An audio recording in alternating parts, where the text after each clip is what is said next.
धर्म विभागको मन्त्रीको हैसियतमा सम्पूर्ण मेरो सिक्किमवासीलाई सोशल मिडियाको मार्फतबाट छोटो जानकारी म दिन गइरहेको छु र यसमा धेरै व्यक्तिहरूले सिक्किमको जनता जनार्दनलाई र अनुयायीहरूलाई मिसगाइड गर्ने अथवा उहाँहरू आफै पनि सायद मिसगाइड परेको होला जस्तो मलाई लाग्यो। त्यसकारणले जो सरकारमा बसेपछि हामीले सत्य कुरा भन्नुपर्ने छ। त्यसकारणले गर्दा म छोटो शब्दमा तपाईहरुको समक्षमा कञ्चनजंघाको जुन कञ्चनजंघालाई हामीले मानिन्छ र लास्ट इयर पाङलाब्सोमा सिक्किमको महामहिम राज्यपाल महोदय र सिक्किमको सम्माननीय मुख्यमन्त्री महोदय श्रीमान पीएस गोले साहब उहाँहरू व्यक्तिले कञ्चनजंघालाई मानेर टिस्टा रंगीतलाई मानेर लास्ट इयरको पाङलाब्सोमा पूजा गर्नको लागि चुक्लाखाङमा उहाँ स्वयंवरो आउनु भएको यो सम्पूर्ण सिक्किमवासीलाई याद छ र सिक्किमको महामहिम राज्यपाल महोदयले पनि कञ्चनजंघालाई मान्ने गर्छ। सिक्किमको सम्माननीय मुख्यमन्त्री महोदयले त हर साल यसलाई पूजा गरिरहनु भएको छ। यो तपाईहरु सबैलाई याद छ। त्यो जस्तो नै हामी सिक्किमवासी जम्मैले पनि हामी यसलाई मानेर पालन गरिरहेछ। यो अहिलेदेखि मानेर आएको होइन, यो 332 वर्ष अगाडिदेखि हामीले मानेर आएको चीज हो। सर्वप्रथम यसमा सिक्किम भोटिया लेप्चा एपेक्स कमिटीको एडभाइजर भनेर भन्नुहुँदै थियो हाम्रो आज्ञा एसटी, उहाँ रिटायर सेक्रेटरी हुनुहुन्छ।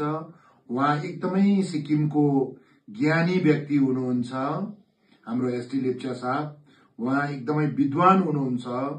म उहाँकोमा 2003 देखि नै म पनि संगठनमा हुँदाखेरि उहाँकोमा गएर ज्ञान लिने कोशिश गर्थ्यो, ड्राफ्ट बनाई माग्ने कोशिश गर्थ्यो। उहाँ बहुत ज्ञानी एउटा व्यक्ति हुनुहुन्छ। तर सायद त्यो संस्थाको कसैले उहाँलाई पनि अलिकति मिसगाइड गरेर केही कुरा राख्नु भनेर भने कि जस्तो मलाई लाग्यो। त्यसकारणले उहाँहरू विद्वान मान्छेले बोल्दाखेरि कतै हाम्रो मान्छे नर्भस भयो कि कन्फ्युज भयो कि भनेर र मेरो एउटा सिक्किमे भएको नातामा मेरो दायित्व बन्छ त्यसलाई क्लियर गर्नको लागि र साथसाथै म मन्त्रीको हैसियतमा मैले जनतालाई कन्फ्युज छ भने त्यो क्लियर गर्नु मेरो धर्म र कर्तव्य हो। र यो कञ्चनजंघा सबको पवित्र हो। बुद्धिस्टले मात्र होइन, हिन्दूले पनि यसलाई मान्ने गर्छ। हामी सिक्किमेको त एउटा यो डिटी सुङमा जिब्दा भनेर हामीहरूको एउटा ठूलो गार्जियन नै हामीले कञ्चनजंघालाई मान्ने गर्छ। र आज कञ्चनजंघाको मुद्दा लिएर पनि कसैले टिप्पणी गरेको देख्दा टिप्पणी गर्नुपर्छ, राम्रो कुरा हो। आफ्नो डिटीको माथि खेलवाड हुँदैछ भने टिप्पणी गर्नुपर्छ, म त्यसमा स्वागत गर्छु। तर सत्य कुरा अलिकति उहाँले पनि जनतालाई पस्किदियो भने चाहिँ राम्रो भनेर म भन्न चाहन्छु। र प्लेसेस अफ वर्शिप एक्टमा नै 1991 मा नै लेखेको छ जहीँ पनि होली प्लेसलाई चलाउँदैन र चलाउनु पाउँदैन भनेर कानून नै छ, एक्ट नै छ। र सिक्किम सरकारले आज यो कञ्चनजंघामा कोही चढेर जान्दाखेरि कसैले याद गरेन, सरकारको नेग्लिजेन्सी भयो, धर्म विभागको नेग्लिजेन्सी भयो भनेर या पार्टीले पनि सायद भन्दै गरेको मैले एउटा सोशल मिडियामा देखेको थियो। म त्यसकारणले तपाईहरु सबैलाई सिक्किमेवासीलाई नै म एउटा हामीले के गरेको छ, सरकारमा बसेर के गरेको छ, म यो तपाईहरुलाई भन्न चाहन्छु। यो कञ्चनजंघाको शिखरमा चढ्ने बहुतले चढ्यो चढ्दैछ भन्ने टिप्पणीहरू धेरै आयो। तर म 2014 मा एमएलए भएपछि मैले त्यति बेलादेखि पनि यहाँ चढ्छु भन्दाखेरि त्यति बेलादेखि लेखेको प्रमाण पनि हामीसँग छ। र हामी सरकारमा आएपछि पनि एकपल्ट फेरि तलबाट चढ्छु भनेर हाम्रो मान्छे चढ्छु, हामी भारतीय मान्छे चढ्छु, इन्डियन मान्छे चढ्छु भनेर आउँदाखेरि हामीले अक्टोबर महिनाको 6 तारिक 2023 मा नै मिनिस्ट्री अफ होम एफेयर्सलाई हामीले चिठी लेख्यो र चिठीको कपी यहाँ हामीसँग छ। यो लेखेको छ हामीले 6 तारिक 10 महिना 2023 मा नै हामीले यो चिठी यसरी लेखेको छ र एमएचए पनि इमिडिएटली यसको एक्सन लिएर मिनिस्ट्री फरेन मिनिस्ट्रीमा यसलाई तुरन्त यसलाई रोकथाम गर्नुपर्छ। सिक्किम सरकारले सिक्किम गभर्नमेन्टले अथवा सिक्किम सरकारले यो भन्छ भनेर उहाँहरूले यसरी फरेन मिनिस्ट्रीमा उहाँहरूले काम हाम्रो देशको प्रधानमन्त्री श्री नरेन्द्र मोदी साहबको नेतृत्वमा भारत सरकार चलिरहेको छ। उहाँहरूले पनि एक्सन यसो लिएर काम गर्नु भइरहेको छ। त्यो जस्तो नै चाहिँ यो नोटिफिकेसन छ। यसमा पनि कञ्चनजङ्घा मात्र होइन, सिक्किमको धेरै न्यायहरू छ, थुप्रो छ। गन्ती गरेछ भने यो न्यायहरूमा कहीँ पनि चर्न पाउँदैन भनेर स्टेट गभर्नमेन्टले नै यसलाई एउटा नोटिफिकेसन निकालेको छ।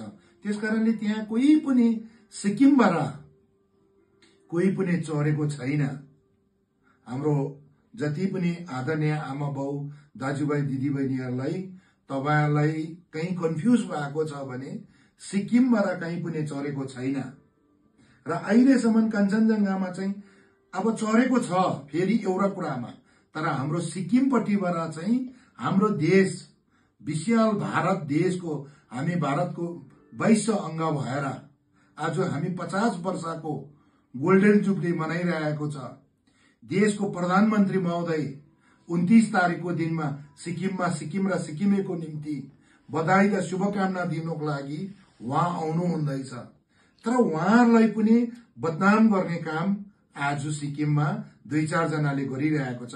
यो गलत हो र भारत हाम्रो सिक्किम स्टेट होइन, हाम्रो भारत पक्षबाट चाहिँ अहिलेसम्म चरेको छ। तर सिक्किमबाट चरेको छैन, हाम्रो देशबाट चाहिँ यो कानूनले गर्दाखेरि चरेको छैन। आज त्यहाँ कञ्चनजङ्घामा नेपाल साइडबाट चरेछ भने त हामी स्टेट गभर्नमेन्टले नेपाललाई चिठी लेख्नु कानूनले दिँदैन र त्यो कानूनलाई हामीले नाङ्नु सक्दैन।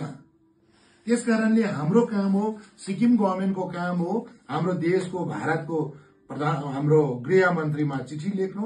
हामीले गृह मन्त्रीमा चिठी लेखेपछि देशको प्रधानमन्त्री अथवा हाम्रो होम मिनिस्ट्री ओनर नेता एउटा अमित शाहज्यूको नेतृत्वमा होम मिनिस्ट्री चल्छ।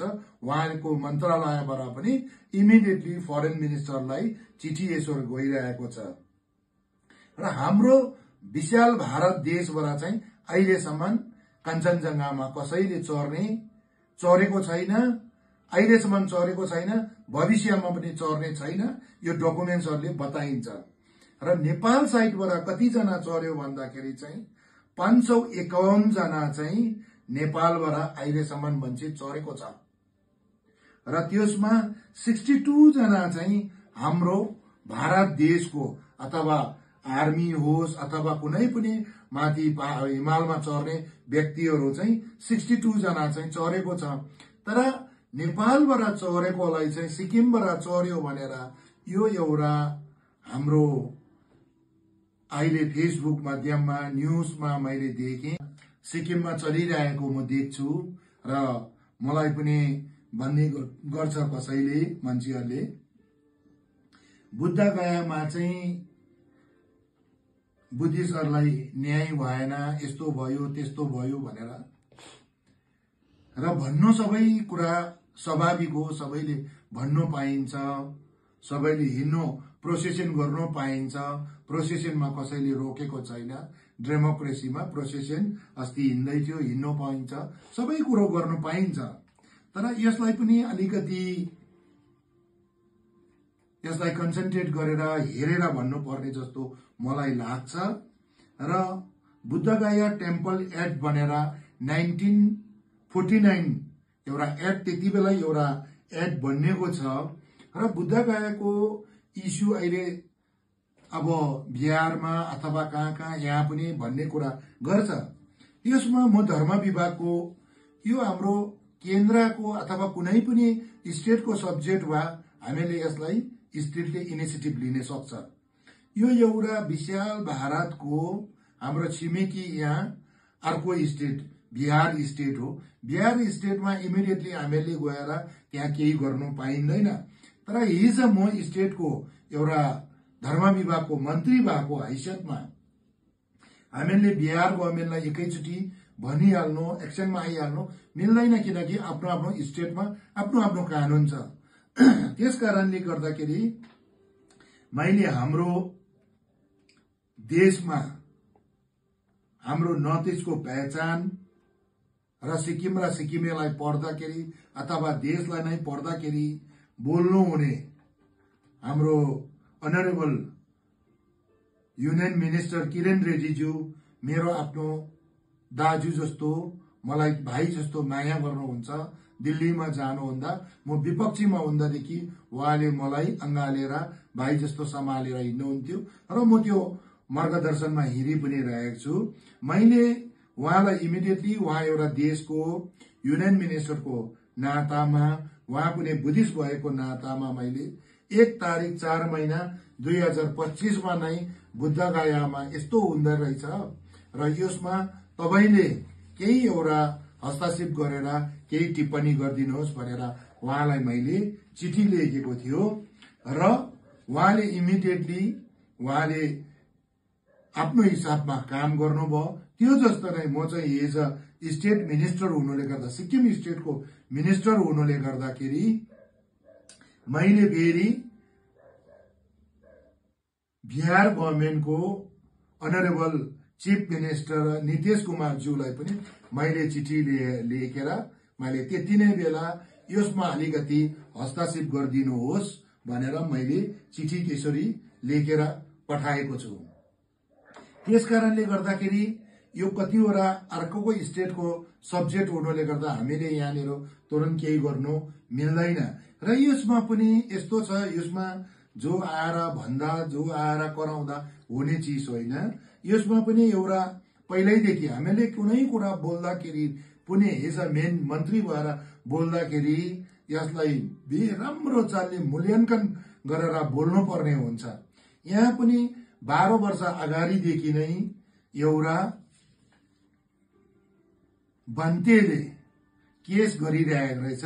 त्यसकारण यो अहिले सब जुडिस पनि छ। त्यसकारणले यो सब जुडिसमा स्टेटको एउटा मिनिस्टर भएर यो सब जुडिस केसमा बोल्नु हुन्छ हुँदैन यसलाई पनि हेर्नुपर्ने हुन्छ। त्यस कारणले गर्दा हामीले गुहार लाउन सक्ने युनियन मिनिस्टरलाई र हाम्रो बिहार गभर्मेन्टकै चिफ मिनिस्टर साहबलाई हामीले त्यसरी चिठी लेखेको छु।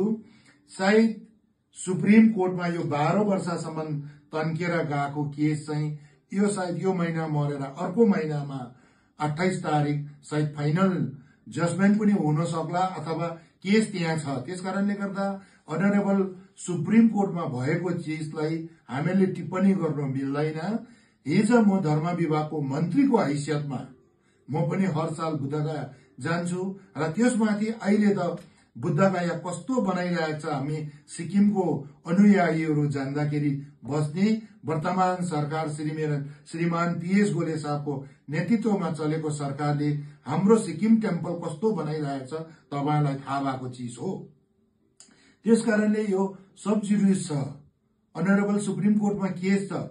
यसमा हामी स्टेटको मिनिस्टरले बोल्दाखेरि धेरै कुरा सोचेर बोल्नुपर्ने हुन्छ। त्यसकारणले गर्दा म यता नगएर हामीले गर्नुपर्ने काम चाहिँ के हो र मैले गर्नुपर्ने काम के हो त्यो म गरिरहेको छु।